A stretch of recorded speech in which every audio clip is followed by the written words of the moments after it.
আজকে আমি তোমাদের সঙ্গে শেয়ার করব আমার স্টাইলে বানানো সর্ষে কাতলা, যেটা একবার খেলে বারবার খেতে ইচ্ছা করবে। নমস্কার, ইনসাইড দি কিচেনে আপনাদের সবাইকে স্বাগত জানাচ্ছি। নতুন বন্ধুদের কাছে চ্যানেলটা সাবস্ক্রাইব করার আর একটা লাইক কমেন্ট করে পাশে থাকার অনুরোধ জানাচ্ছি। আজকে রান্নার জন্য 4 পিস কাতলা মাছ নিয়েছি। মাছে হলুদ গুঁড়ো, 1 চিমটি লঙ্কার গুঁড়ো, যদিও এটা অপশনাল, নাও দিতে পারেন, আর নুন মাখিয়ে রেখে দিচ্ছি।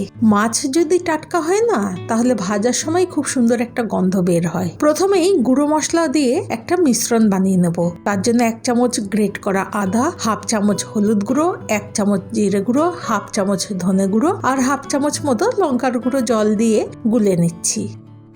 মাছ রান্নাটা সর্ষের তেলে করব, সেই মতো তেল দিয়ে দিচ্ছি। তেল গরম হলে একটা একটা করে মাছের পিস দিয়ে দিচ্ছি। মাছ কেমন ভাজা হবে সেটা একদম ব্যক্তিগত ব্যাপার।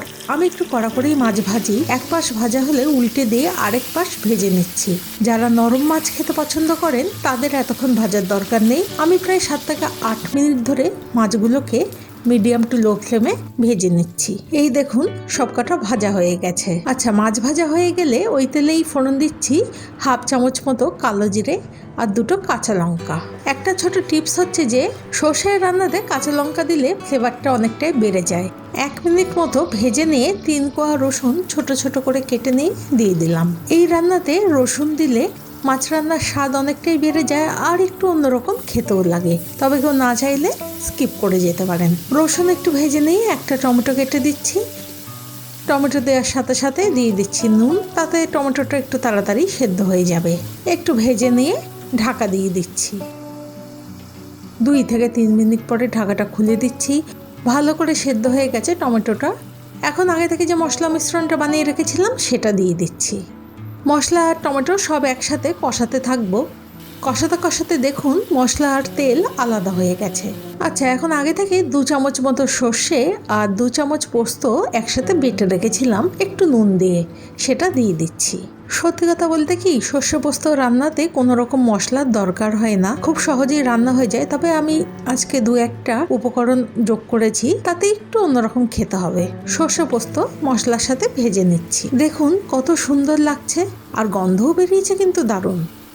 যাই হোক, এখন 1/2 কাপ করে দুবারে জল দিয়ে দিচ্ছি। ওই ধরুন 1 কাপ জলে ব্যবহার করছি। খুন্তির সাহায্যে মশলা আর জলটা মিশিয়ে নিচ্ছি। এই সময় একটু টেস্ট করে দেখলাম, নুনটা একটু কম মনে হলো, তাই স্বাদ মতো নুন আর 1/2 চামচ মতো মিষ্টি দিয়ে দিলাম। ঝোলটা ফুটতে শুরু করেছে, এখন ভাজা মাছগুলো দিয়ে দিচ্ছি।